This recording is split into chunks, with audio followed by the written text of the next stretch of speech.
The work the SAG Foundation is doing is enormously important. From the up-and-coming actors to the veterans like myself, the foundation is here to help all of us. As fellow artists, we've all been there.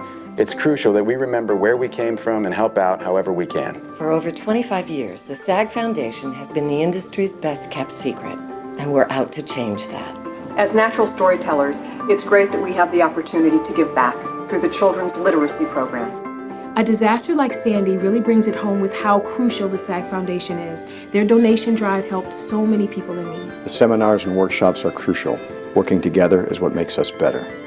The SAG Foundation is a nonprofit organization that relies solely on donations to keep these important programs free for everyone. The SAG Foundation can't do it alone. We need you. If you need help, ask. If you can help, give. We're all in this together. We're all in this together. We're all in this together. We're all in this together. We're all in this together. Together, everyone benefits. Join the cause. Act now.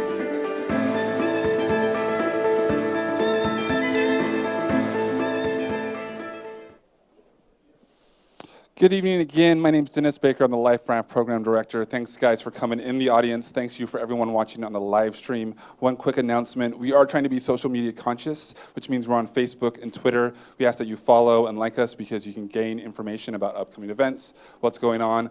But the most important one is the YouTube channel, because at the YouTube channel, as we live stream events, we archive those events on that page for anyone to watch, union or not, across the country or across the world. Also, what we ask you to do is not tonight, but when you go home, you can watch that video. If you missed a note or something or didn't quite write something down, that's a great chance to rewatch it. But what we ask you guys to do and everyone online is to share those out. Because as much as we try to get the word out, we realize so many actors don't know about the foundation. And the more we get the word out, the more you guys help us with that, then the more people get educated and get the information they need for their career. Does that make sense? Hope you guys enjoy that feature. We work really hard to make that happen for you guys. So use it because it's there for you. That being said, we have a wonderful evening with rock star casting directors that have been in the business for so long and know so much and have some great stories to share with you. An excellent moderator. Give a hand to Steve Chagollan, and we'll have him come on up.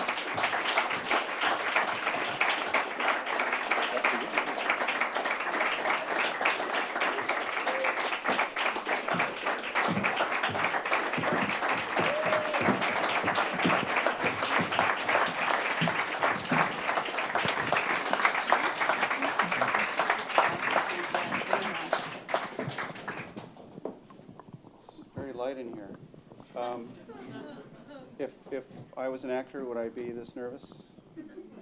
Yes. And you introduced everybody. Should I? Okay. I just want to introduce the participants here. Oh, sorry.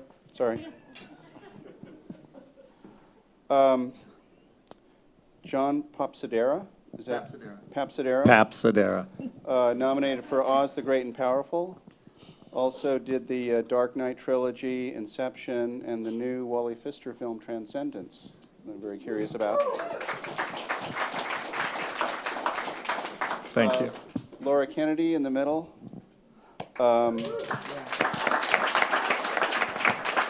Nominated for Argo. Also did Cloud Atlas, Man of Steel, The Town, another film with Ben Affleck, and Syriana.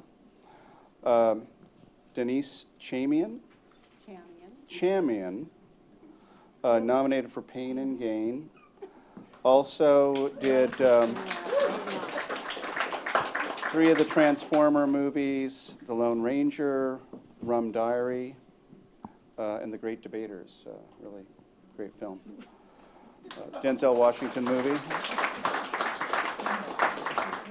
And Ronnie Yeskel, nominated for The Sessions. Also worked on a couple of Quentin Tarantino classics, Reservoir Dogs and Pulp Fiction, Hope Floats, and the HBO series Curb Your Enthusiasm.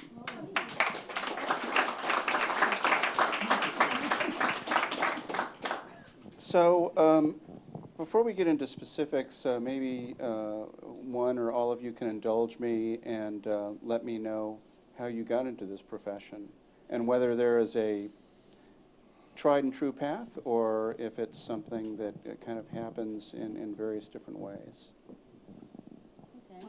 I'll start. I got into this profession kind of by accident. I started working at a theatrical agency. And after a couple of years, I knew that I did not want to be an agent. And I knew casting directors from talking to them on the phone. And so I started working for one, and it was kind of one thing led to another. And that was the beginning. And it was just kind of a really good fit for my interests and my personality. So. Okay. I kind of did the same thing. I stumbled into a casting director's office going to lunch with another completely different side of the studio, and she had a friend in the casting office, so we went by and they were talking, and I didn't know her, so there was this big stack of mail sitting there, which 30 years ago was submissions. And I said, would you like me to open all this mail for you while you guys talk? And she said, do you want to come here as an intern? And so I said, yeah, that would be great. And so I did. And then in 2 weeks, they fired the assistant and hired me because I was there. So that was it. Reuben Cannon and Associates. Me too. Really? Yeah. Oh my God. $200 a week? You were after me, so you maybe made $250? Yeah, maybe something. Yeah. It was like $275. But he was always the cheapest He was the man cheapest man alive. Yeah. Lovely. Like he would just throw you into the pit and go, Yeah, just he would. do it. You Yeah. can cast it. But cheap. He wouldn't pay. Keep going. Yeah. Keep going down the line? Okay. No, this is I did just not about work me. for Reuben Cannon. The cheapest man alive. I get letters from Reuben now. Yeah, sorry, Reuben. I studied as an actor. I went to graduate school, and then I got out and knew that I had no ego to be an actor. And so after many years of another career in doing in the restaurant business, I knew I didn't want to do that, and so I then started as an intern at the Taper and in theater, and then I won't say the line that I usually say. What do I say now? I then worked for a lot of different people, and eventually partnered with somebody, and then started my own company, and so that's the short version. There's a long one available online. There is. Many inappropriate comments. I didn't work for Reuben either. I started in the theater and in New York, and then in DC actually, and then I moved to New York and did lots of theater, and wanted to be an actor too, but then decided that it wasn't for me, and thought I'd try casting, and started working with some people and left them because they were insane. And then went with another Bonnie Timmerman. So need we say more? And then Those went are off the things I left out of my comments. and then went off on my own and have been doing it for a long time. So, John and Ronnie, given your backgrounds, I mean, how important is an acting background or drama school or maybe even film school to become a casting director? To be a casting director, it's interesting because I would then, because of training and studying with the people that I studied with, I would look at it through an actor's eyes and look at beats and look at moments and I found it fascinating. People that I worked for a lot of the times didn't. They just found the career and I always thought, I don't know what they're looking at.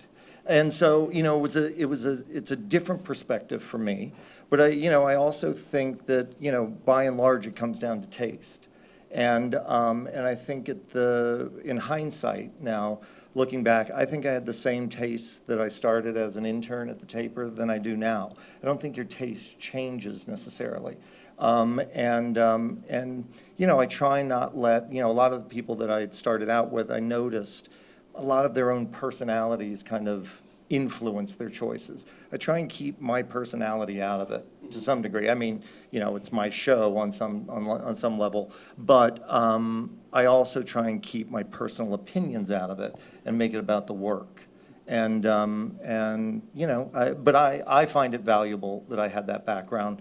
But I think ultimately it comes down to taste and a lot of different skills, people skills at the end of the day. What about you, Ronnie? Because I was in New York and I was doing theater, and I used to go to the theater every night. And I find it essential. I mean, when I'm looking for actors, I really look for people who have trained in the theater, because I know I can trust them.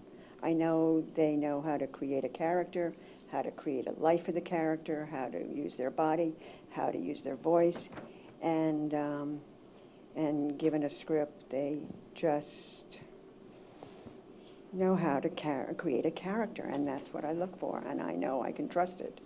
Even, well, it's just, I love theater-trained actors, and that's how I learned how to be a casting director, was just going to the theater every night, and it served me so well.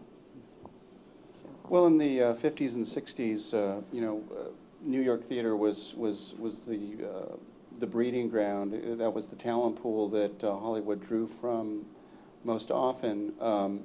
Is that still the case today? And do we have a similar theater well to draw from here in Los Angeles, and maybe some cities in between? Go ahead, Laura.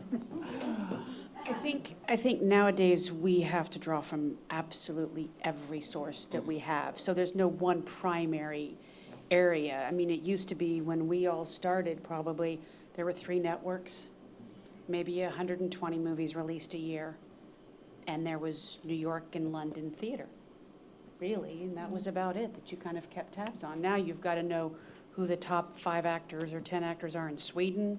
You got to know rappers. You got to know, you know, you have to know who has a web series, who has the most tweets. You have to know absolutely everything about media, pop culture, any artistic outlet. You kind of have to be able to tap into. It's not just theater. I mean, we all go to a lot of theater and we all see, you know, we're always in New York and London and seeing as much as we can here. So it's a good source, you know, and it's an obvious source. They're setting up there and they're doing, you know, most nights you get to go in London or New York, you're watching a master class in acting. Right. So it's a great, I would much rather do that than know who tweets the most. So for me, I still go back to the well and back to the source. Mm-hmm. But in our jobs now, you have to be aware of absolutely everything. So music performers are fair game, because I would imagine, you know, Everybody. There isn't anybody who is. It's so global now that you just have to know. You can put somebody on tape in a day who lives halfway across the world and get their audition that evening, you know. So it comes from every source possible. I think that's why we're exhausted. That's why and we nod off. Just. I think the common perception out there is that it's the director and the producer who cast the principal roles in film and television shows, and it's the casting directors who kind of fill in all those other sort of secondary characters. And I know it varies from project to project, but producers say, right? You're really looking to wake us up now, aren't you?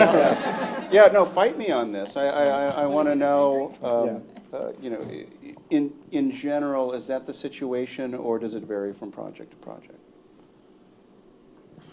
Oh, I'll be I mean, it's almost never the situation. Yeah, it's never the situation. You know, I think we did a panel talking about the Academy Awards, and you know, my comment to the writer and the moderator was the roundtable was, you know, before I was involved, there was no Batman before there was Batman. Before I was there, I mean, you know, that and Laura, I had the privilege of working with Laura on, and you know, it was called from lists. It was called from screen test. It was, you know, there was no, oh, here are the stars. And somehow I look at my career and go, do I never get a movie with somebody attached? Yeah. You know, I mean, it's very rare that you get films, at least in my experience, with someone attached, you know. But I know that it's the very first thing directors and producers are apt to claim. You know, again, I told this story, I did a series for HBO, and I never usually look at DVDs and extras and stuff like that, I mean, after I've done something. And I happened to look at the DVD extras of it. And there they all were, I wasn't on the DVD extra, there they all were saying, oh, I knew it was her the moment she walked in, and I did this. And you didn't know that actor before I brought them in the room.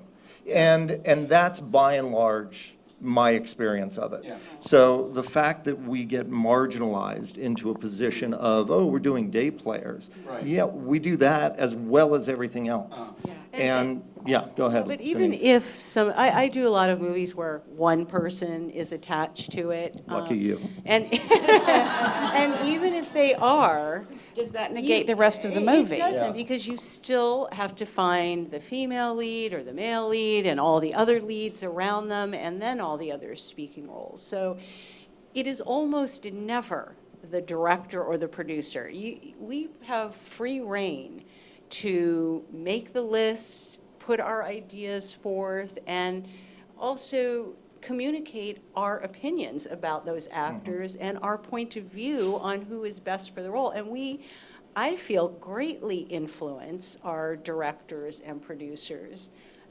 if not by our passion and our knowledge, then also by the weight of our resumes as well. Yes, So and our relationships with them. Exactly. And I would say most of the time for us that work with pretty, I would say seasoned or, directors that know what they're doing, then we make those decisions.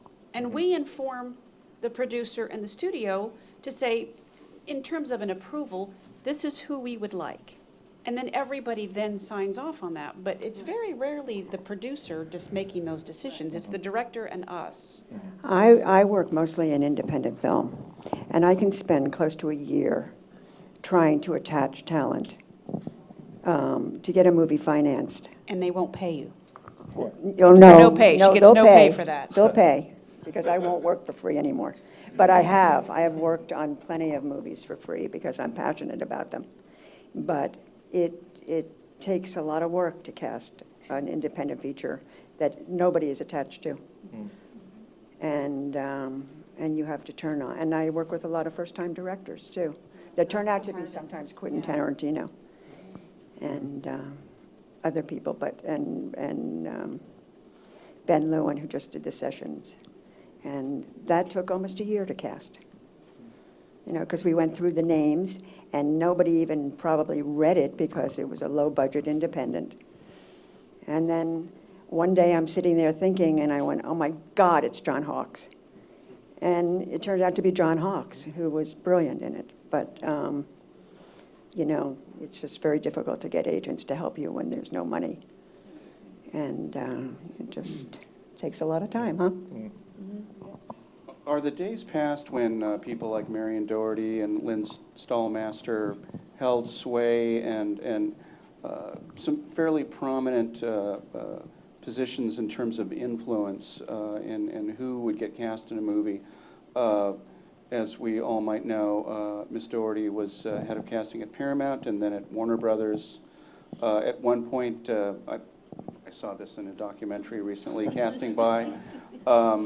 She had one actor in mind for each role in The Sting other than Redford and Newman, and they ended up pretty much going with all of her choices.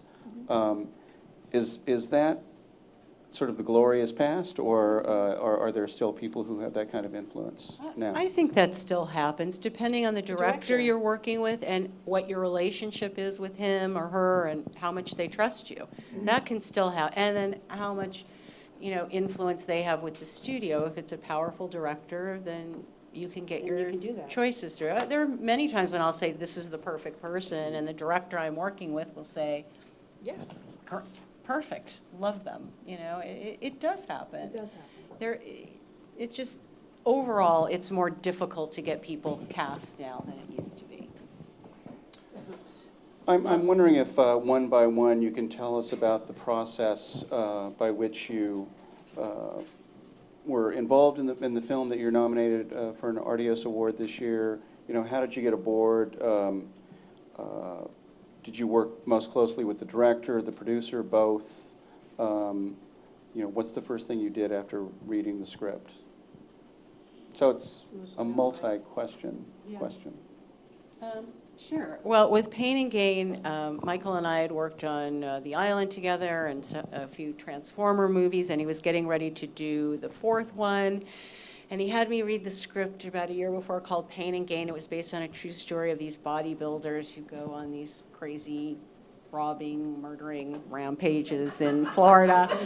And I read the script and I loved it. And I said, this is very funny and it's something that you should really do as a get out of the Transformers mold. And he wasn't going to do it. And I said, are you just going to be known as the Transformers director the rest of your life? And he was like, ah.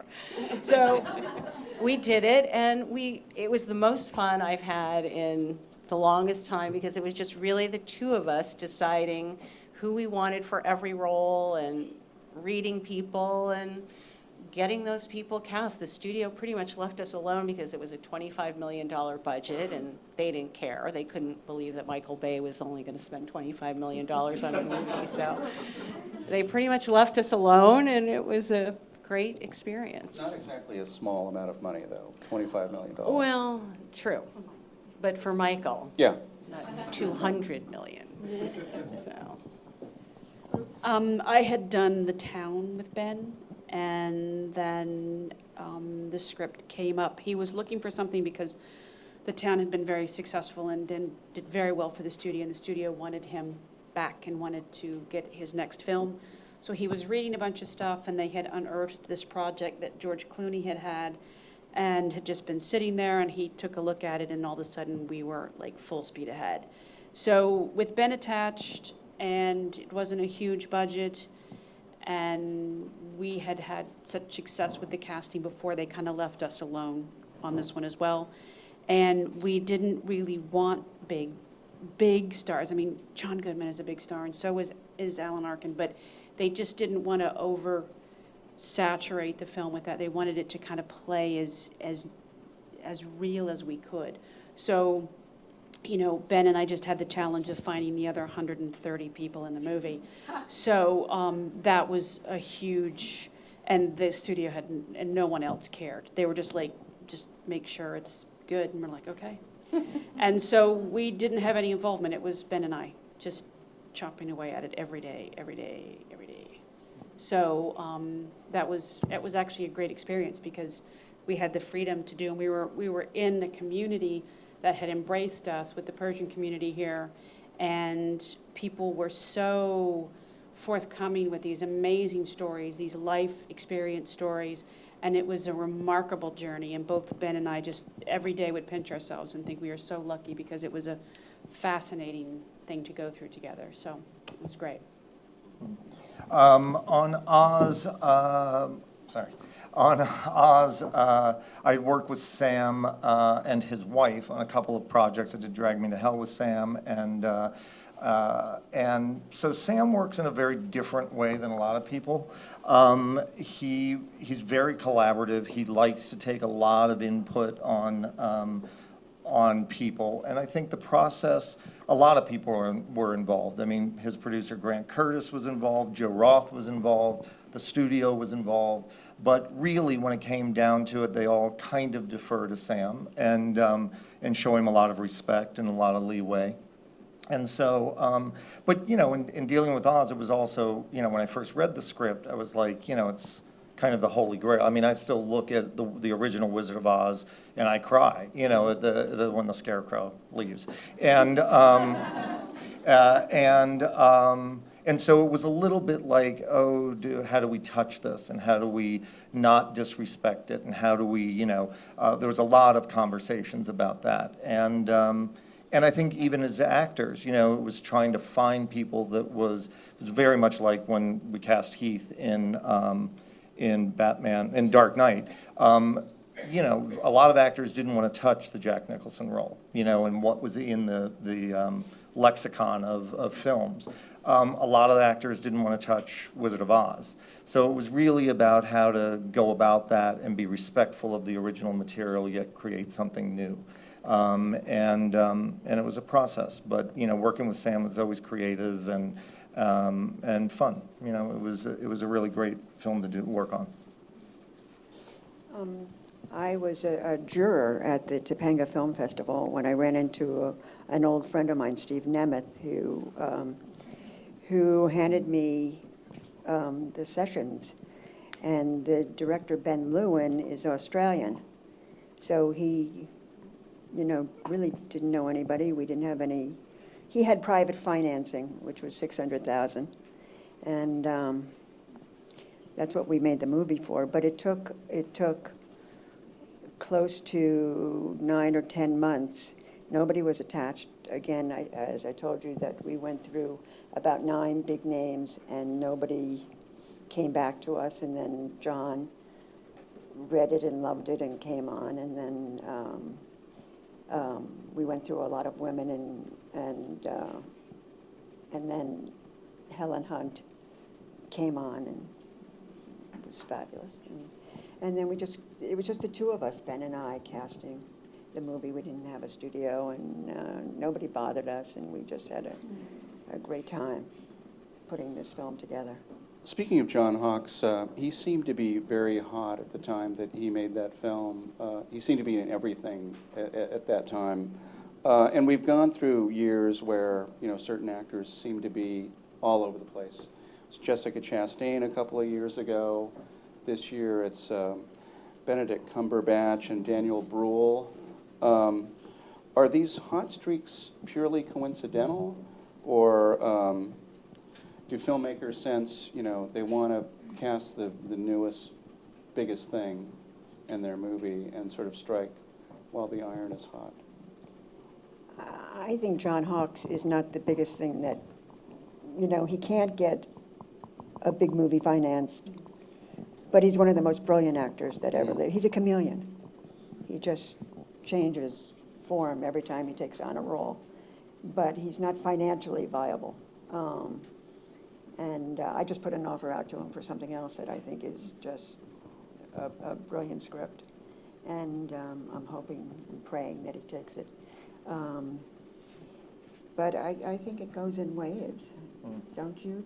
I think, everybody knows what's in front of them. And you see Benedict and you go, oh, well, let's put Benedict in this. And so all of a sudden, Benedict becomes a leading man by just a series of decisions that have been made. And then that'll change at some point. I mean, Daniel Bruhl's been around since, Goodbye Lenin, which was so many years ago, and we all knew who he was. But he just happened to get 2 movies that came out right in a row. And same with Benedict. I mean, seen Benedict in stage for years before somebody took a chance on him. And so now it's just a question of they get one role and then they get another and then they get hot, and then you want that hotness in your film so you can get financed. It just kind of goes, and it'll be somebody else and then somebody else, and it's a wave. And you shouldn't take your hotness seriously either. Exactly. Was Mr. Hawkes the biggest coup for the sessions? I'm sorry, I missed that. Was casting Mr. Hawkes the biggest coup for the sessions? And this is a question for the rest of you. It was the first. I mean, he, after 9 months of going out to, James McAvoy and all the other people that we went out to, I called John, because I've known him for 23 years, and said, I have a script for you, and then called his agent and then his manager, but I called John. So when John said yes, it was like the earth opened up. I mean, because we were working so long and so hard on this movie to get somebody attached. And then once John came on, then it was so much easier, because everybody wants to work with him because he's so good. What about on Argo? Was there any particular actor that you felt like, wow, this is perfect? I didn't think we'd be able to get this person. Well, I think this getting is working better than I thought. John and Brian and Alan, because you read the script and you think, who's going to play this? And you can actually hear Alan, as you're reading it, say those lines. There's nobody but Alan Arkin. So I think getting Alan in the film and then getting John's energy and Cranston at that moment in that time, you know, after the fifth season, I guess, fifth season of Breaking Bad. I mean, the three of them just really, and having Ben, rooted that movie, you know, and then we had to get, then you start with the house guests and it, but getting those three guys, those are our three guys. And that was our foundation. Is there a point where an actor seems overexposed? One might make the argument about James Franco being somewhat overexposed. If you were to cast... John did that to him. If you were to cast Oz, you know, today, would you look at that role differently, or would you do the same thing? Yeah, again, it was a lot of different people. I mean, Disney had the project. Sam, when I first read the script, asked me, you know, who do you see, who do you think? There was a list of guys that we, you know, talked about. Some gettable, some not. Some were attached and then became unattached. And so, you know, it was a process. I've known James for years, and, you know, the question was, could James be charming and be funny and, you know, have a lot of different facets to it? And getting everybody on the same page as that, you know, changed, you know, daily almost. But I think that, you know, it was a younger version than what they initially thought. And that seemed right to try and expose it to a new generation of people. And you know, you start going down that list, and there's very few people that a studio will say, yeah, okay, we're going to put him at the centerpiece of it. So I don't know how much it would change. I mean, sure, there's always somebody else. I think that, you know, part of my job is to have an opinion, but you also always have to have somebody else in mind. Because it's not my film. At the end of the day, it's the director's film and the studio's money and, you know, a producer's project. So, you know, I think there's always somebody else, but I thought James, you know, was the right person at that time. I know filmmakers never want to discuss who else was up for a particular role, but can you mention one or two actors who were vying for that role? Well, I mean, it's more, you know, it's not even producers or directors. I think on some level it's more the actor doesn't necessarily want to hear that. And I try and, you know, be respectful of that. But, you know, certainly, you know, Robert Downey Jr. was, you know, loosely going to do the film, and then that didn't happen for a while, and I'll say that because it was public, but his schedule didn't allow with Iron Man and a lot of other things, and, you know, at that point, you know, the studio panics. Okay, where do we go then? And you know, a lot of those other guys, the Clooneys of the world and people like that, either busy, not right. So, you know, there was a variety of people, but really Robert was attached to the movie initially, and then it didn't come to happen. Now, there are directors like Woody Allen who are happy to turn over the reins to their casting directors, in his case, Juliet Taylor. There are other directors like Taylor Hackford, for example, who don't want to give credit to anybody else and will, you know, say that they were the final say on everything except maybe the catering. Do you find that there's this tremendous gulf between the former and the latter, or have you been lucky and dealt with true collaborators throughout your career? I guess this would require naming names. I think not, like, maybe not through our entire career, but I think all of us up here now really wouldn't want to work with somebody who didn't value our input and what we bring to the table. It's like, I wouldn't want to do it. And so I had a situation at the studio, and there was a director, and I just said, you know what, I'm not going to do this movie. We'll find you someone else. But when you have that opportunity or meet somebody who's brand new, who's this lovely man who you worked with, but at a certain point, we also tend to work with the same people now over and over again, and with Chris and with Michael and, you know, with Ben, and, you know, that then you get into a rhythm, and it's like, to let somebody else into your space will take a lot. Yeah. They have to prove themselves to us now at this point, Yeah. you know. John Christopher Nolan, he's Yep. known as a fairly controlling guy. You've worked with him both as a director and a producer, and, Yep. and many times both. Yeah. Was there a difference between working with him on, say, the Dark Knight movies and working on this Wally Pfister movie, Transcendence?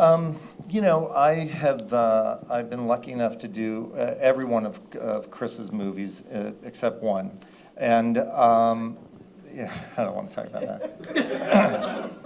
And you know, I have to say, on Memento, it was one of the easiest and most enjoyable casting jobs, in that what you talked about earlier, that the time where a casting director could bring in one person and somebody says yes.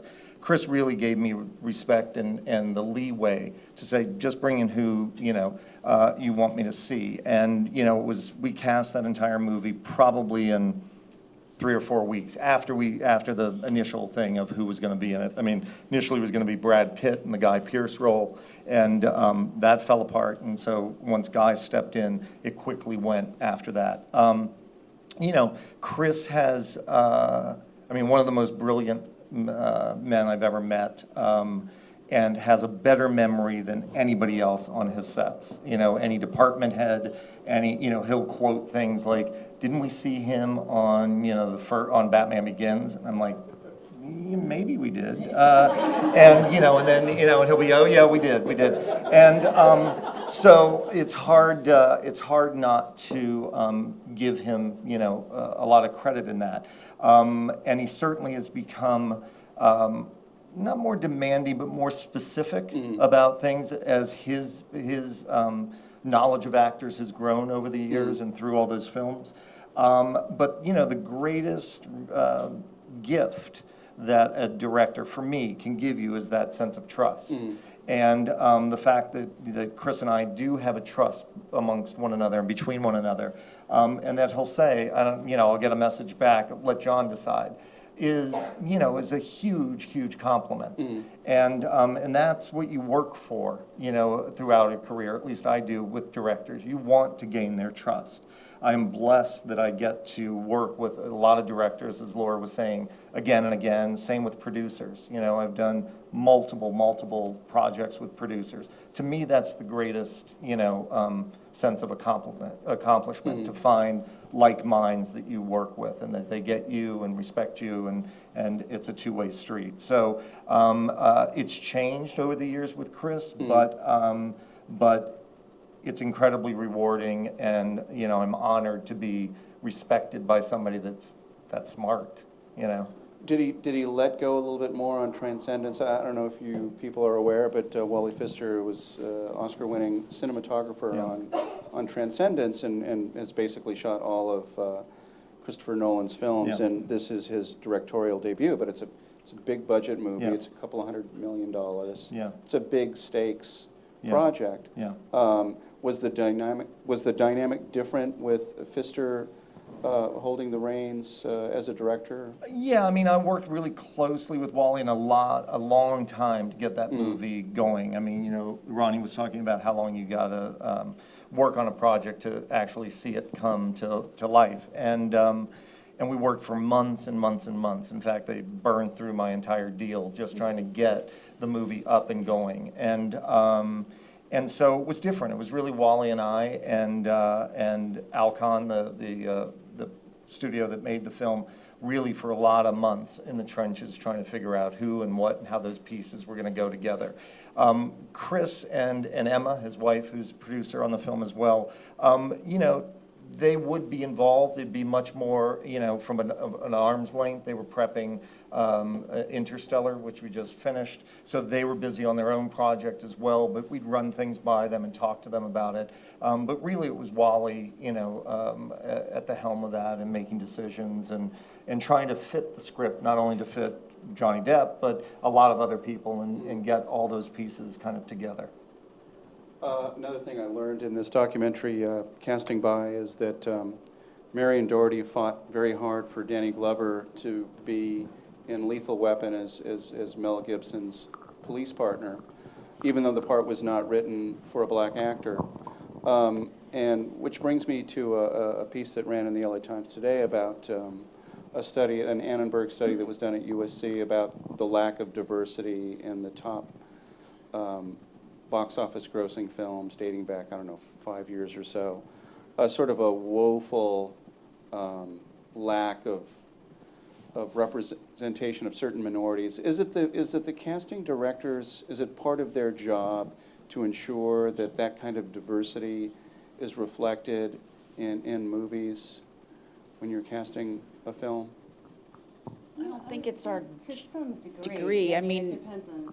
yeah, we take it on, though. I mean, none of us make a list that's all just one thing. If you're looking at a character, you're looking at the essence of the character. You know, it's not about color. Right. It's about the character. So I think a lot of us make our list just kind of all jumbled up. You know, it just depends. Yeah. And you can't look at any modern day world as just white male. You have to mix it up. I mean, that's reflective of what society is today. So if you're making a realistic film, it's realistic to cast everything that you know, and bring dimensions to characters that you didn't think it could exist, you know, by mixing that up. I think all of us do that just as a rule. Yeah, but it might be one thing to believe that, it's another thing to exercise it. So, you know, how hard do you fight for that? But are you talking about a lead role, or are you talking about supporting roles? I'm Because- talking, well, I'm Yeah, across the it's- board. I mean, but you know, this study involved speaking parts. So it wasn't just faces, it was people who were I real think you characters always with try to, voices. and then ultimately, the best person gets the role. You know, I mean, you present. Look, I think there's a lot of people that are involved in that decision. You know, we can try and be, and I try to be as diverse as you can throughout the project and bring up those options. But like Laura said, you're trying to fit a character. So really, you know, when those things, I kind of go back to, well, really talk to writers, because they're the people writing the material. Yeah. You know what I mean, on some level, and talk to the studios, because those are the people worried about, you know, sitting the seats, or, you know, fitting butts in the seats and getting, you know, people into the theater. And so really those decisions start there. As a casting director, I mean, it was a huge compliment. I did a movie called Ender's Game that's coming out, and Variety actually reviewed it today, saying there wasn't the typical just pretty young kids in the movie, but that it was a wide range of races and diversity. And, you know, I thought that was admirable that they even recognized that.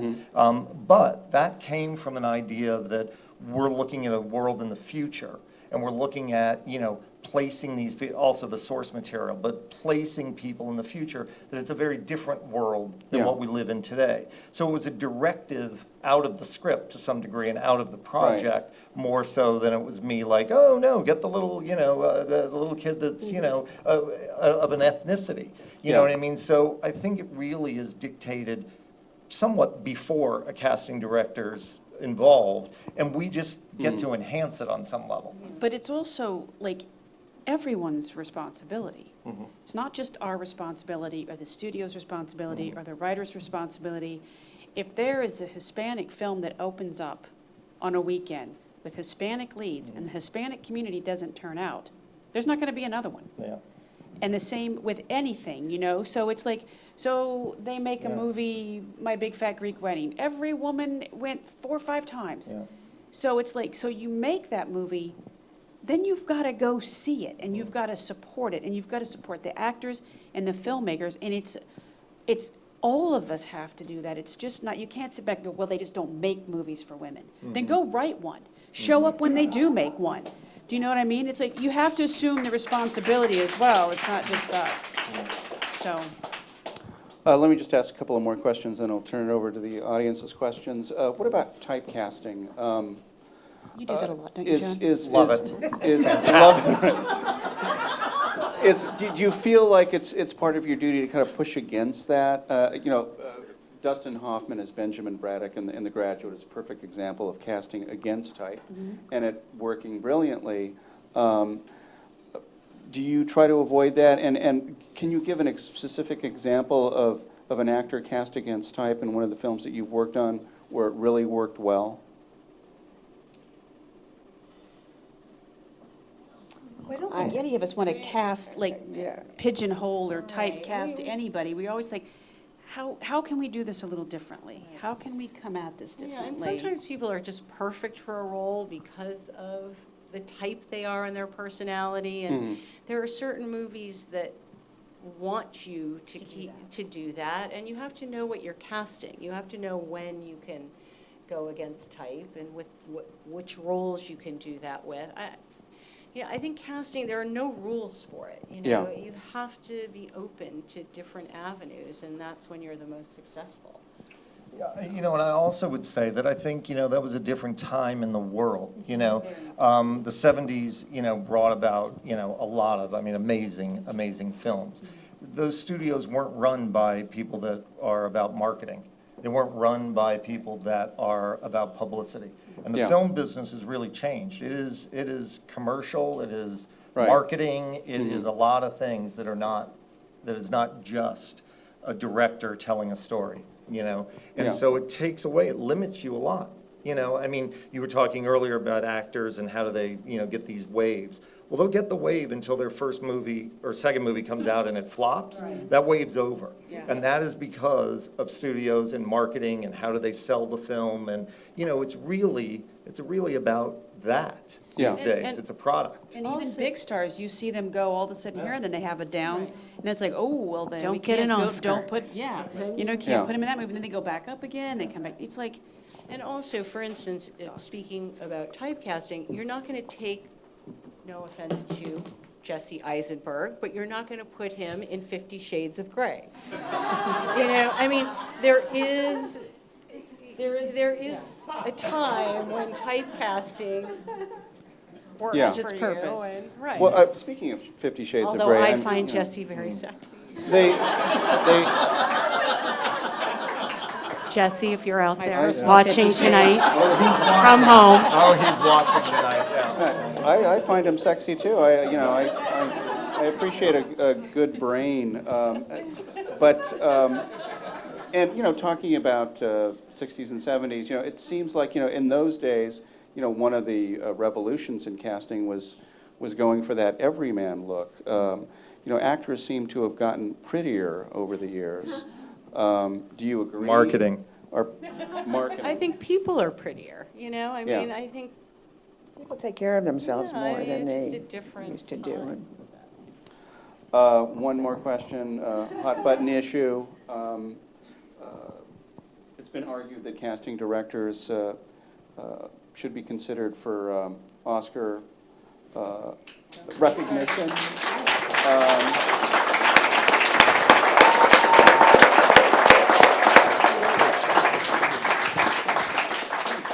As do music supervisors and title designers and maybe even stunt men and women. And to get away from your own profession for a minute, if you could add to the list of people who get these awards, other than casting directors, who would you put on that list?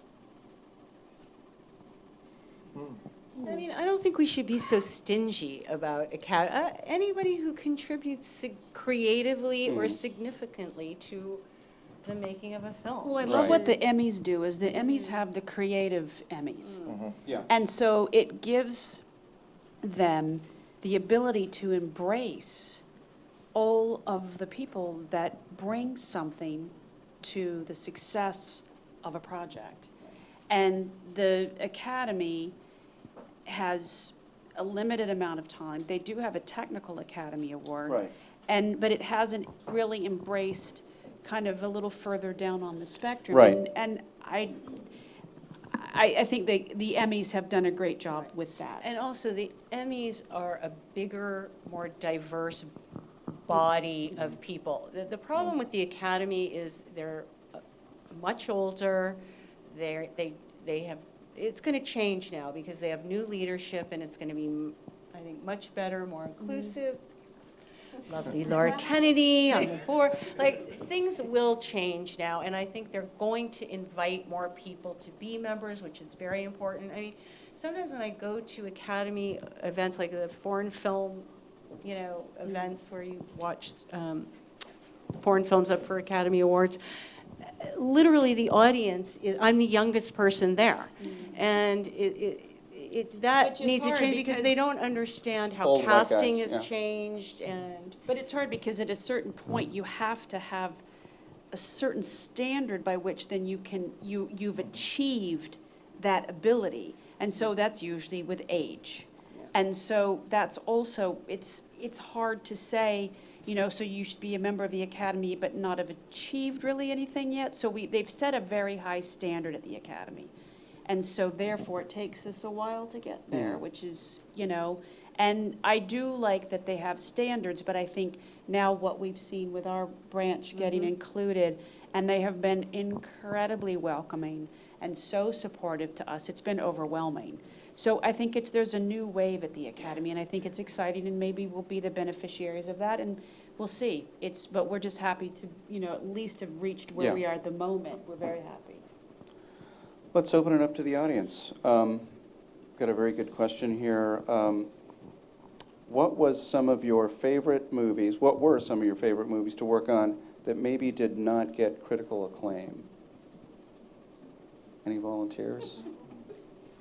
Oh, where do I start? I think, I look down my resume and go, well, what can I put on there? And I think, there are a variety of things. I think it's also, it's amazing to me that any film in this day and age comes out and does well. Because so many things have to happen, and so many things are out of your control, whether a 9/11 happens on your opening weekend, or another tragedy in the world happens, or a snowstorm, or that's out of a filmmaker's control, and so I think it's a hard thing to say. I have to say, and I believe every film, I really stand behind the cast that I put in every film. I don't think I look at any film and go, yeah, I took that one off. And so it's hard for me to decide what is good or isn't. A film works or it doesn't work for a lot of different reasons. But as looking at my participation in it, I don't think I've done a bad movie yet. But we're talking about the critics here. I Yeah. mean, what did the critics pan that you thought was unfair? Again, where do I start? I would. I'm a journalist. I always have to, tell people to be specific. Yeah. Just pick one. Just pick one? Just pick one. Just pick one. I'll pick one. Go The ahead. Lone Ranger. Oh, okay. Right. I mean, I loved working on the movie. I thought it was a good way. The critics were brutal to the point where no one went to go see the movie. And I thought we had a great cast. It was fun. It was, it delivered on a lot of different levels, and it was just a huge bomb. So. Yeah, I'll say, White House Down, if I'm looking at the, recent things, White House Down, for a lot of different reasons. One, the other film, Olympus Has Fallen, beat us to the market, and I think people thought, oh, it's the same movie. I'm not going to go see that again. But, I really, for that kind of popcorn movie, I thought it was really good. Roland did a great job. I think the cast was excellent. It's just weird, there are certain things that people get on the bandwagon and, journalists run down that road. I was listening to Rahm Emanuel today talk about Obama. Oh, look at me sandwiching things right in. And he was talking about journalists, and he said, look, it fits your narrative. You know what I mean? And so one journalist, why didn't that movie work? Well, it must have been this and that. There's a groundswell of a narrative, and then people love to jump on it. Right. Yeah, Variety loves to do that, create these narratives. Right. Lone Ranger being an example, make or break film for Armie Hammer. Right. If we believe Variety, that movie proved that maybe he couldn't carry his weight somehow. So I just put him in a lead in a movie. Yes. Okay. Or Also, that you know, Johnny but also- Depp is not a star anymore. I mean, you can, but And we're crucified before we even start. I mean, you know, casting Ben Affleck as Batman. I mean, for God's sakes, we haven't even made the movie yet, and he's been hung out to dry. And why? Let us make the movie. Let us show you what we have in mind. Let him have a chance to star in the film and do what he knows he can do before people start damning it to fail. It's like, it's unbelievable. Too much talking. It is. Shut up. Unbelievable. I think he's got an appropriately square jaw. Exactly. This is a question from somebody who's not anonymous, Carolina Benetti. Right there. Yes, Carolina. Right there. Thank you, Carolina. Carolina? Carolina. What surprised you this past year creatively that you loved? And we would get away from our own work here for a minute. I'm just going to say, because I'm on the bandwagon, about 12 years a slave. Okay. I think it should be mandatory. I think it's essential. I think it should be in every school. It should be in every home. It's just the most powerful thing I've seen ever. You know, it's just one of those films that you all need to see, and then tell everybody you know to see it. I agree. Mud. Yeah, I love Mud. To carry the theme of 12, I'd say short-term 12. I thought it was a fantastic movie, really well done, and surprising. Love that Brie Larson. Yeah. What'd you say? Denise? Do you go to movies? Yes, I do. I just can't remember what I've seen. I don't know what surprised me. I mean, I pretty much have liked everything that I've seen recently, just for one reason or another, giving everything a wide berth. I don't know. Possibly White House Down? I'm possibly? trying to, I love White House Down. Way to go, Denise. And I am not kidding. That's okay, I don't remember what I did last week. This is a question from Mark Cirillo. Mark? For John Papsidera. And Laura. Okay. Are there specific challenges to casting a superhero role that make it more difficult than your general casting of characters? Is it always just a list of celebrity/name actors? No, I mean, when we did the Heath thing, remember that lunch we had? And that was, you know, we had gone through all different types of people. I mean, Yeah. he certainly was the one that just, everybody was like, yeah. Yeah. No, and I've gotten in trouble in the past by saying this, but what the heck, I'll say it again. Look, I think the biggest thing, is there in superheroes, there's a heightened sense of reality. There's a heightened sense of who those characters are, and that, especially with Batman, there's a masculinity to it. And, at one point I said to some journalist, Steve, that they don't grow men like that in America much anymore. And, and I said something about the feminization of men in America. And, I still stand by that. It's hard. You look at leading men that are American, and there are a lot of man boys, and I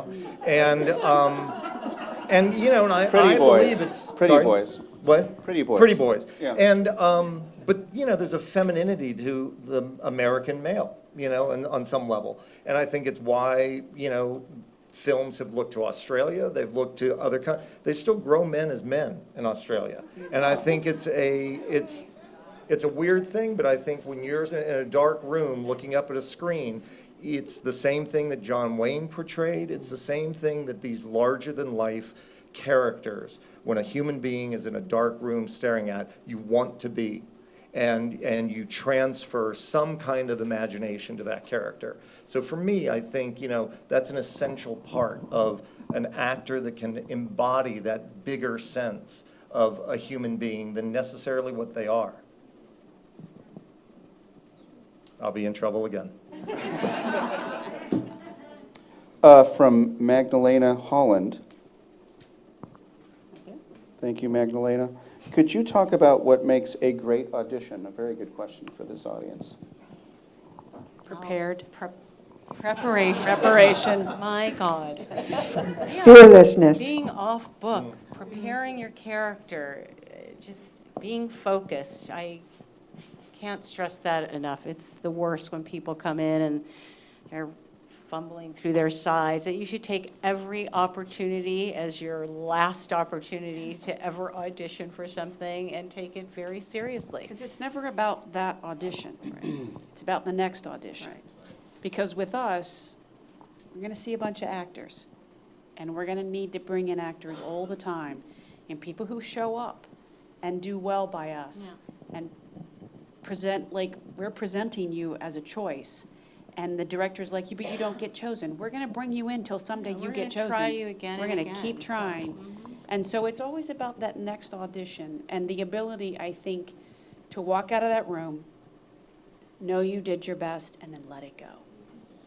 It's taking chances. It's being confident in what you're doing, and the character that you're portraying, but going in there and feeling strong and fearless, which is very exciting to watch. Yeah. I would say it was about choices. I see so many actors come in and not really make strong choices. And, that being said, choices don't mean, or being fearless doesn't mean, oh, I get to go crazy. It's not about being outside the realm of what that character is, but it does mean making smart choices and choices that maybe not every other actor walks in. I'll tell a quick story and then I'll be quiet. That I was working on a project and we saw every girl, it's ages ago, every girl in the world, and for this movie, it was a John Goodman movie about Huey Long. And a lot of girls read for it, and the scene called for his secretary to be taking notes. And every girl that came in had either a pen or a pad and sat there and made notes or mimed making notes. And Anne Heche, who got the job, came in, and her choice was to sit there and just listen to John Goodman give notes. And her assumption was, as this character, I'm smart enough to remember everything. She got up and walked out of the room to go type the letter. And I still kind of get chills by it, because that was an actor, I feel privileged to be in the room when when I'm in the presence of an artist. And to me, that's a moment when somebody is really owning it, making a smart choice, looking at something different within the text, and creating something that not everybody else walks in with, Because you're not going to get a lot usually. No. I mean, these days, very rarely are you going to get, especially on the superhero movie, you're never going to get a script. You're going to get sides. So out of that side, and we all try to give something that's complete enough that you can make something out of that. That's your job, is bring that to us. And so you've got to make something out of nothing usually, which is hard, I know, but it can be done. And when it's done, it's clear. I want to know why you don't give a script out. Because things like what happened with Ben's announcement, they get a hold of the script and they tear it apart before we get a chance to make the movie. It goes on the internet That's immediately. Why. That's why. Yeah, there's no protection anymore. That's why. I would imagine that they would have to come in under the assumption that they've got one shot. But, there's been situations where someone has blown the first audition and yet came back and nailed it somehow. I've brought people back many times to work with them, redo the audition, give them notes. I mean, if you believe in somebody, then I don't think you find any of a us way do it to- just like come in, let you do it once and then say thank you. We're there to work. We're there to try to find the right actor to breathe life into this character. So I'm not going to not give you your chance. Even if somebody is off the mark, I try to give direction, see if they'll take it and do it at least another time so I can see if there's a response, a call and response. Always. I think all of us do that. One of the, because I certainly see a lot of people, and I see a lot of people over and over again, and it means that I'm a fan of theirs. It means that I like their work. And I remember one day somebody said, oh, I'm going to come in this office once and get a job. And I was horrified. I was horrified by the fact that their perception was, I'm not hiring them. And all I can do is present the opportunity. All I can do is be a fan of actors, which is what I love about being a casting director.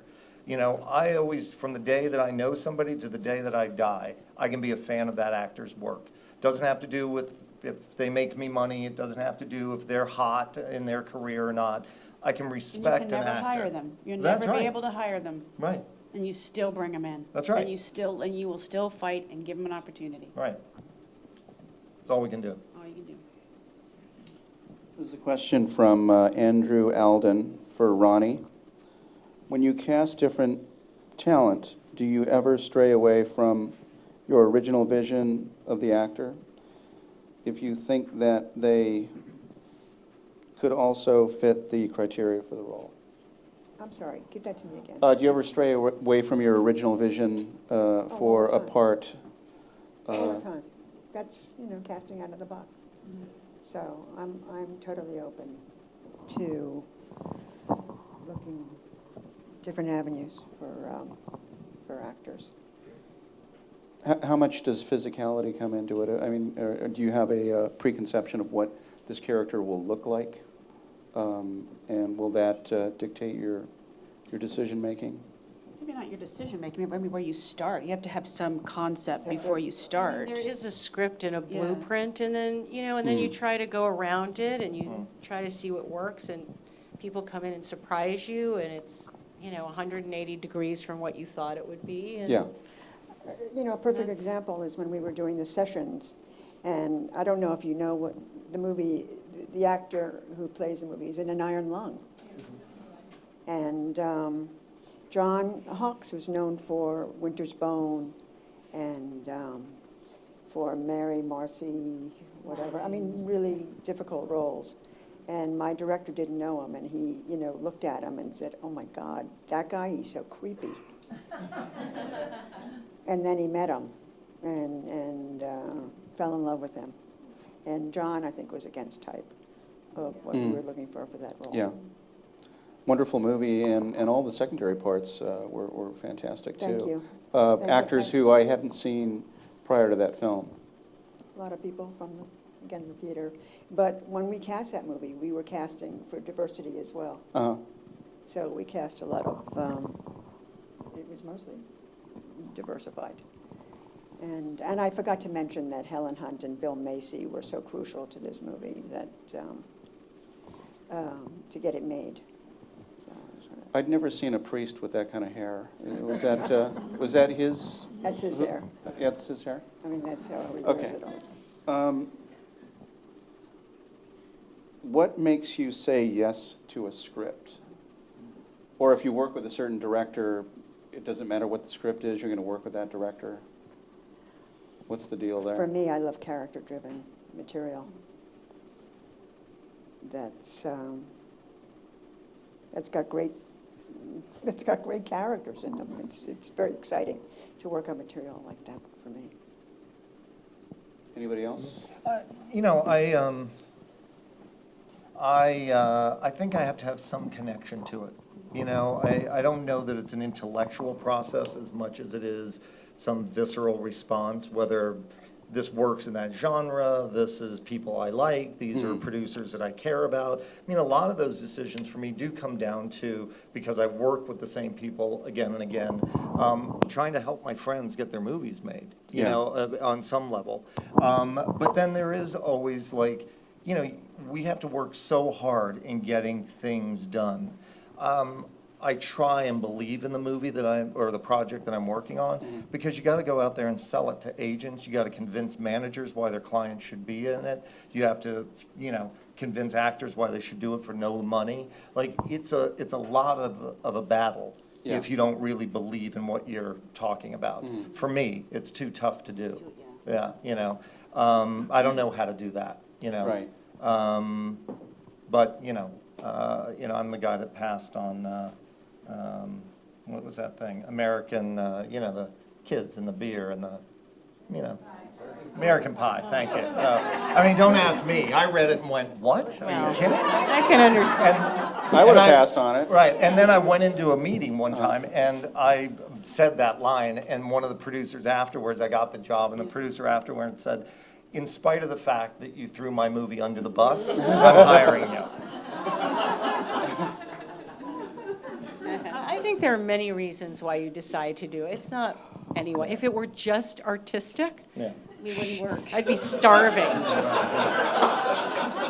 Honestly, there are a lot. And sometimes, like, I had to go meet on something recently that was a number 5 of movies that I had already done, and my heart was not in it. I didn't want to do the movie, but it was a producer that I work with all the time, and I gave the worst audition ever. I was terrible because I read the script and I didn't want to cast another pirate, and I just didn't want to do it. Yeah.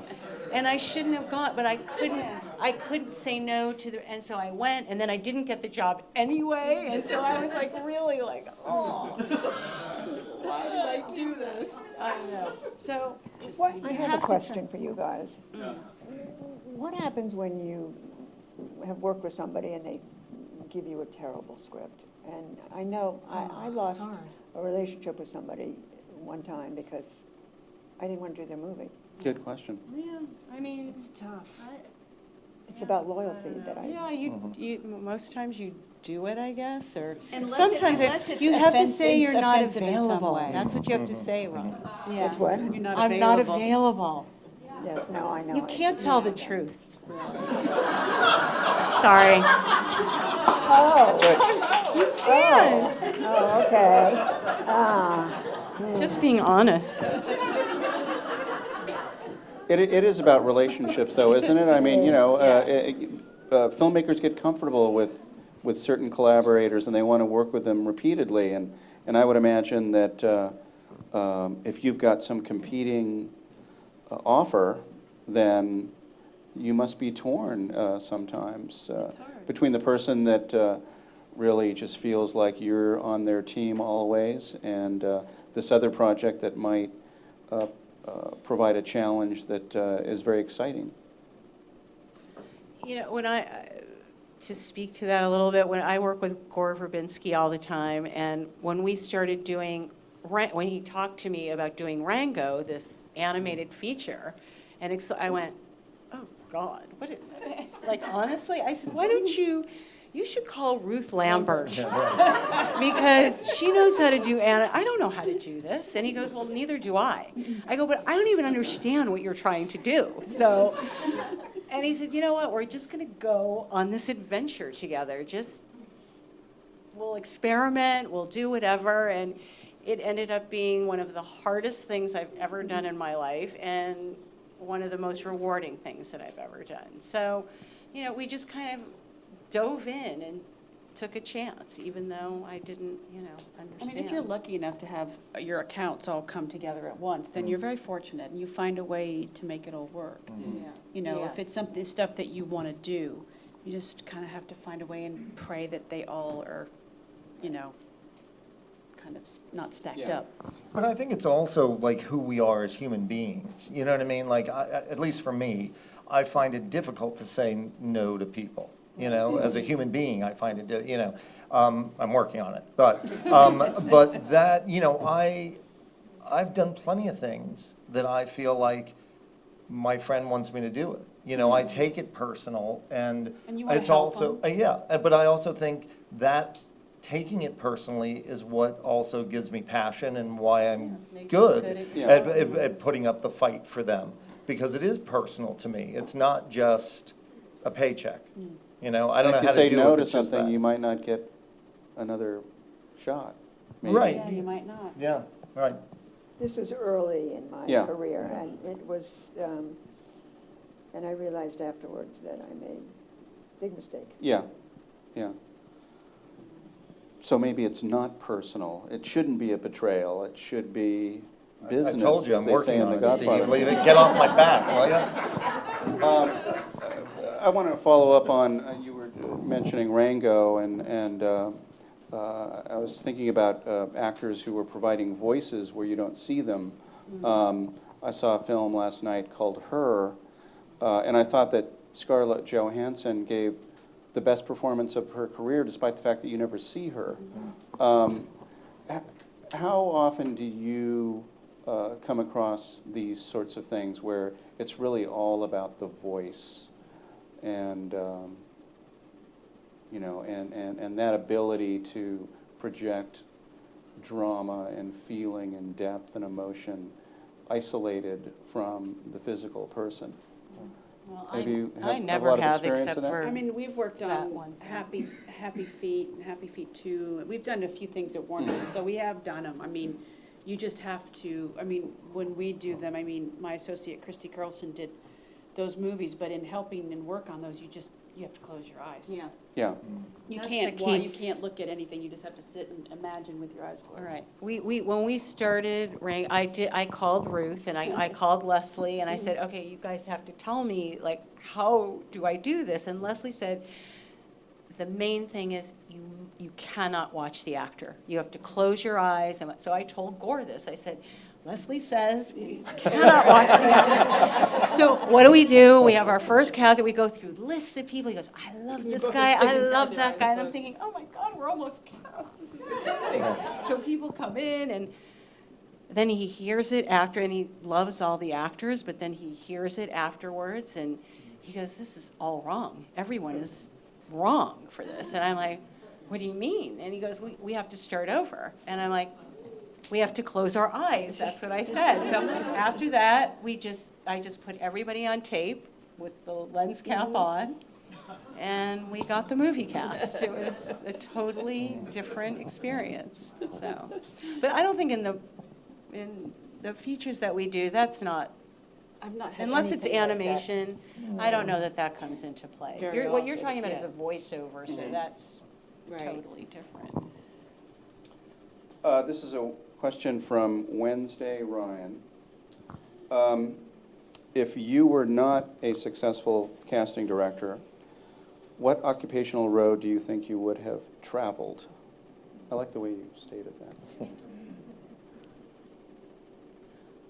Okay, so many. Hairstylist, gardener, and chef. Chef, here. Chef. Sounds good. Goat farmer, shepherd, yeah, chef, something away, earthy. Yeah. Away from people. Goats are good. Is it what we could have done or what we would have liked to have done? What I would have liked to have done. Race car driver? Not race car driver. Architect, if I had math skills, but I had absolutely none. But I have an imaginary picture of myself like in an exterminator truck in Florida somehow. I don't know why, but I do. But I own a restaurant now, but I'd probably be in the restaurant business, I guess. The Waffle. Hollywood. Anyway, It's really good. ER nurse. Maybe special effects. show off, Ronnie. Something with my hands. Do we have time for one more? This is from George Loomis for John. How is it that you balance your socially important films with your big blockbuster / fantasy work? And is that a conscious decision when you sign on to the next What job? was that last socially conscious movie? It's all about balance. I don't think anything is a conscious decision. Yeah, right, yeah. Did I mention this I'd was have from to George be Loomis? conscious to make a conscious decision. Look, I love working in independence. I like doing studio movies. Actually, it's much more fun, even though it's harder work, to work on small independent films. They take longer. You got to battle harder. A lot when you do studio films or big movies. It's a lot about, I give Chris a hard time, Nolan, in that it's like, okay, who do you want?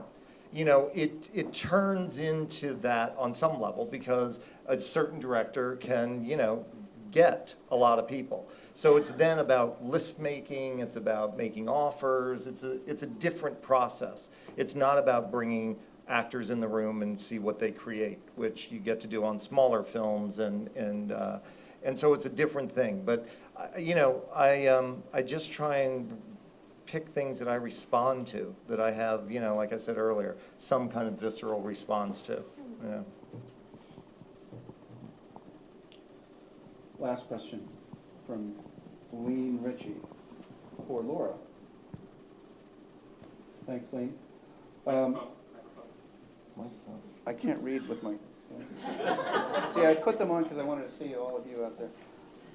What advice could you give a young actor who is in the room with you for the first time? And you kind of touched upon this before, but maybe you can expand a little bit. Yeah, I mean, what we had talked about before, and I think just to be yourself and not to try to... We don't know what we want either, okay? So for you to try to guess what we want and then portray that, it's not going to work. So just come in and be yourself and be as honest as you can and as sincere as you can. That's the best thing you can do. Really is. Don't try to second guess what you think we want, because we don't know. Okay? Well, thank you to all of you for taking the time tonight. Appreciate you showing up. Pleasure.